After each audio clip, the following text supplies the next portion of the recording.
They gave me 15,000 for the master, and they're making at least 7,000 a month on YouTube alone.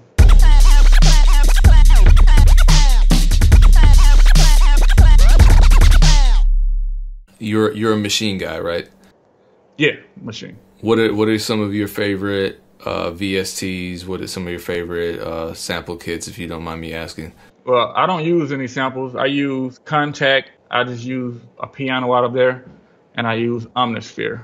Those are literally the two only things I use. Do you have a musical background then? I attended Full Sail for 2 years for music production. Also, I took piano lessons right before 10 Toes, 6 months going into 10 Toes. Because I noticed that's you really have a distinct, when I listen to your beats, I can tell that this is a Bubba Got Beats production, because you have a sound and a style and an aesthetic. It's very heavily piano based. Yeah, because sometimes I'll go and change it up and do different things, and every time I do that, I notice my statistics, they go down, and a lot of people complain about it. So I was like, you know what? I'll just cater to the people that's been here for my sound. If I had to break down your whole business model, catering to the people would probably be the one sentence summary. Would you agree with that? Right, I would say that. And that seems to be working for you. My tagline is "Damn That Hurt," and so I ask producers sometimes if they've ever had a "damn that hurt" moment within the music business. So an experience that didn't go well for them, but that they learned a lot from. What would you say has been one of those moments for you? I would say selling 10 Toes. So in retrospect, you wouldn't have done that? I wouldn't have sold the master. I would have sold the publishing. Because now, having sold the master, how does that limit you? Well, the master they gave me 15,000 for the master, and they're making at least 7,000 a month on YouTube alone. Because they're now controlling the copyright, therefore they get all that Content ID money, correct? Right. So they hedged their bet and ended up winning off of that. But at the same time, are you still generating revenue from 10 Toes Challenge on the publishing side as a composer?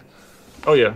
I started from the beginning receiving performance rights, but the money on the publisher side I had to pay back, which I recently paid all of that back, so I'll be receiving that from Sony moving forward. Having a publishing deal, has that afforded you any new opportunities for licensing or for placements or anything like that? No, it hasn't done anything like that. What's next? I'm not asking you to give away some secrets, but what's next? What can people who are watching this video expect from your YouTube channel, from your Facebook, from your catalog? Well, I'm going to continue to do what I tell everybody else to do that follows me, which is to keep going. I don't know exactly what's next. I just know I'm going to keep pushing. So for all the people who want to get in on all of this music that you're creating, how do they do that? How do they follow you? How do they subscribe? What's the best way? They can find me on all platforms, Bubba Got Beats with a Z. Also, BubbaGotBeats.com. Anything you need, just hit me up. Yeah, what's the YouTube channel? YouTube channel is Bubba Got Beats with a Z. Well, I appreciate you, man. That was a very unique interview. I've never spoken to anybody who's been in your situation. We'll see moving forward if you've started something that has a snowball effect in the new music industry in the internet era. Appreciate you spending your Sunday afternoon giving me this information, sharing your experience and knowledge with all the viewers. No doubt, man. I appreciate you for having me.